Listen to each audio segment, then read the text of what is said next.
Hi everyone, welcome to the second episode of Chinese Culture with Wu. So in our last episode, I kind of gave an overview of Chinese culture, including the festivals, food, sites. And in this episode, I will talk about Chinese language. Whether you plan to use your Chinese to impress your friends or are planning a trip to China, this episode will give you some brief introduction of the Chinese language and teach you some extremely useful phrases.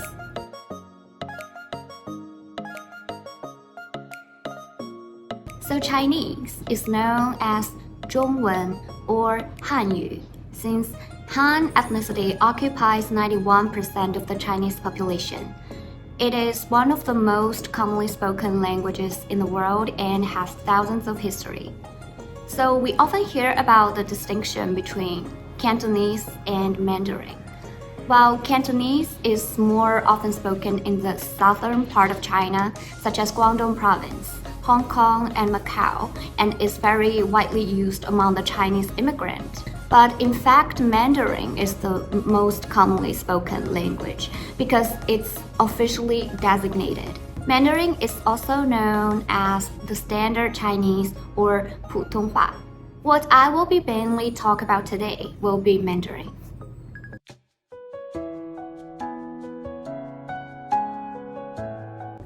As a form of writing system, Chinese is obviously very different from English. Unlike alphabetic writing system, Chinese characters are logograms.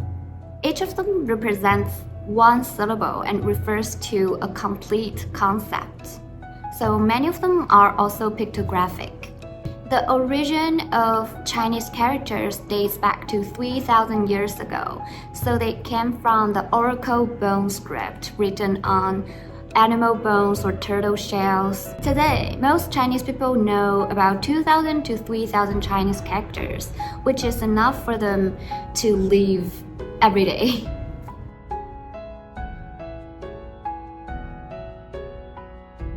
Chinese characters exist in two primary forms, traditional and simplified. Traditional characters are more complicated characters with more strokes and are still widely used in Hong Kong, Macau, and Taiwan. Traditional characters are more accurate representations of the historical and etymological roots of the characters. On the other hand, simplified characters was introduced by People's Republic of China in 1950s and 60s to improve the literacy rate in post-war mainland China. Simplified Chinese characters have reduced strokes for faster learning and easy writing. So in 1920, while the literacy rate in mainland China was about 20%, it went up to 75% in 1978. And today, the literacy rate is about 100%.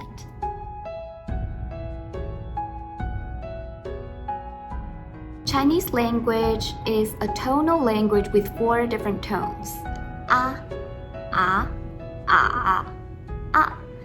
It is a tonal language, which means the meaning of the word changes according to the different tone the same pronunciation may have. Because English is not a tonal language, so this aspect of Chinese is actually very challenging for foreign learners to grasp at the beginning. But don't worry, I will not dive deep into that in this episode. I will just keep it simple and fun and introduce you to some practical, short, and important phrases.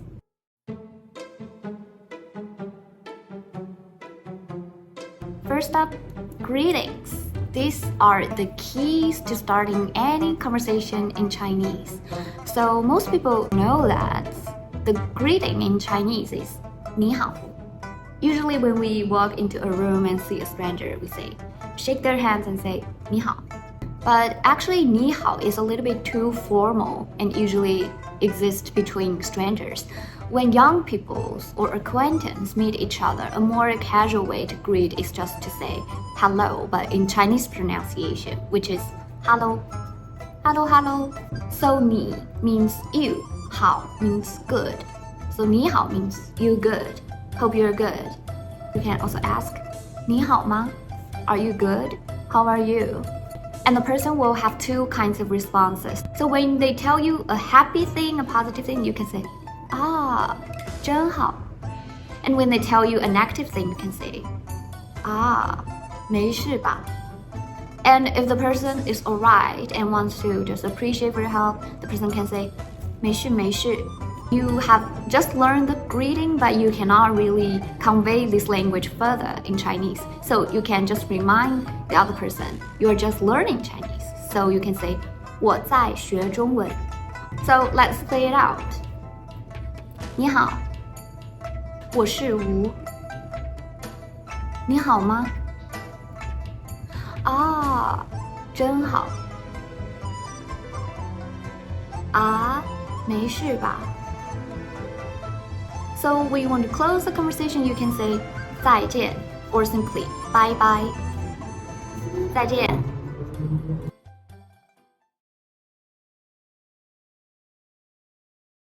So next, let's learn some phrases of courtesy, like expressing your appreciation or apology. So first, thank you is 谢谢. 谢谢. And in response, you can say 不用谢.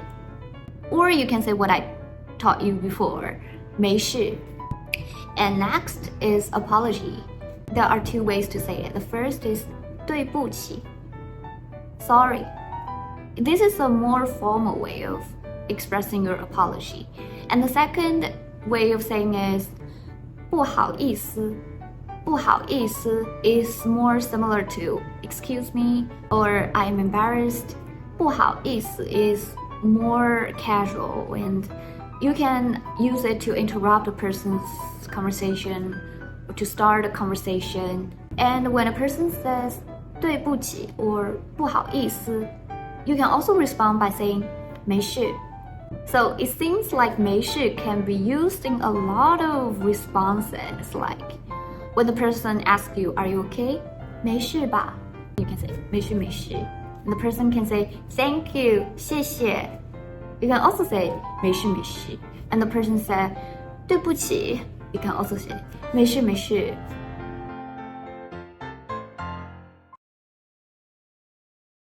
So thirdly, let's go into phrases that would help you build relationships. Building relationships is basically the point of why we learn any language, right? Okay, so let's get started. So first, when you want to express the person is really awesome, the person has achieved something great, remarkable, impressive, you can say 好厉害. 好 has two meanings. It can both mean good, very. So 好厉害 actually means very great, very impressive. Alternative ways of saying it also include 牛啊. 牛 in Chinese just means cow because cow is big. So when you see something that's remarkable, you can say 牛啊. Or you can also say 太棒了. 太 also means very. 棒 means great.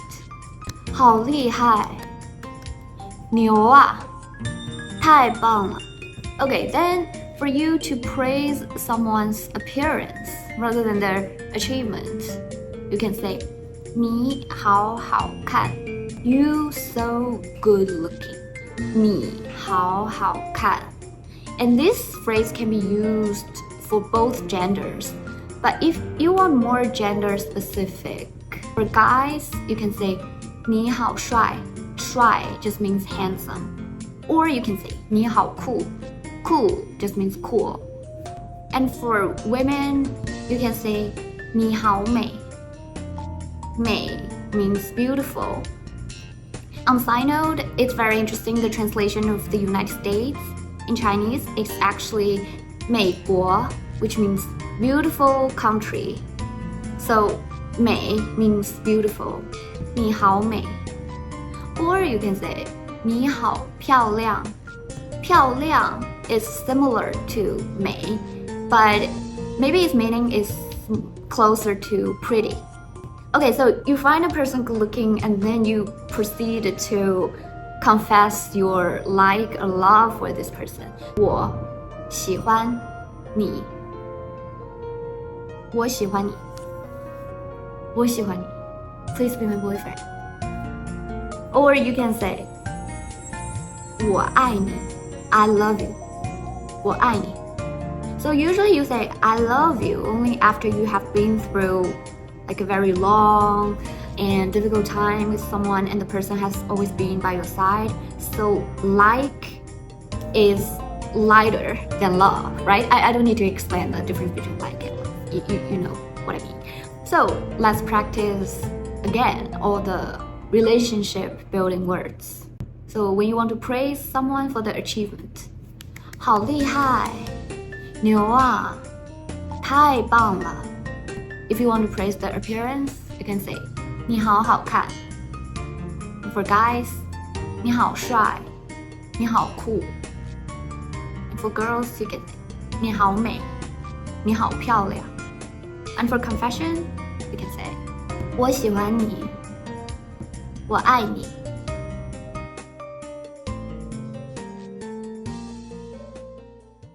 So finally, some useful phrases if you ever want to travel to China.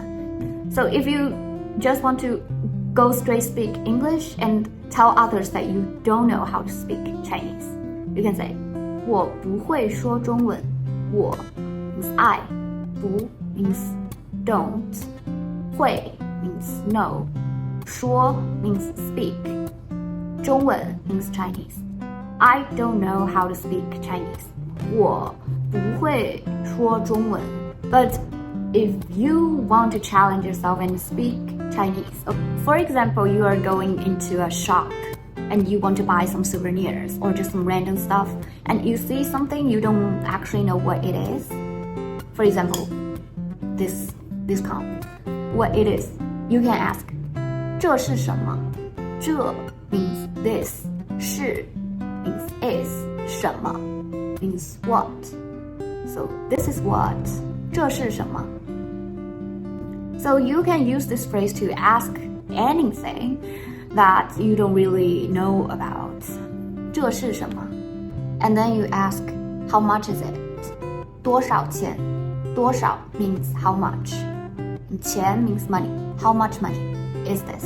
And the person may tell you a number that's very expensive and you decided you no longer want this and you can just say 不用了谢谢不用了 means no need anymore 不用了谢谢 Or if you think the price is acceptable, you can just say it again 我要这个谢谢 Okay, let's proceed to the next situation where you are at a restaurant and you're trying to order some food.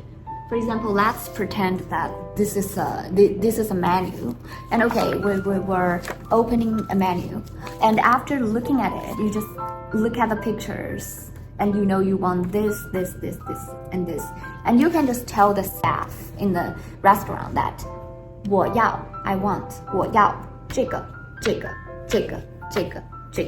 谢谢 Then you can just finish ordering this. So just remember. 这个 means this, and this is a very useful word. And you want to say check please, so you can actually say 买单买 means buy or pay for, and 单 means order. Pay for this order, so you can just say 买单. And if you have leftover food you want to take away, you can say 打包. 打包 basically means pack it up. So 你好买单这个打包 So basically this is how you can finish ordering at a restaurant without understanding that much about Chinese.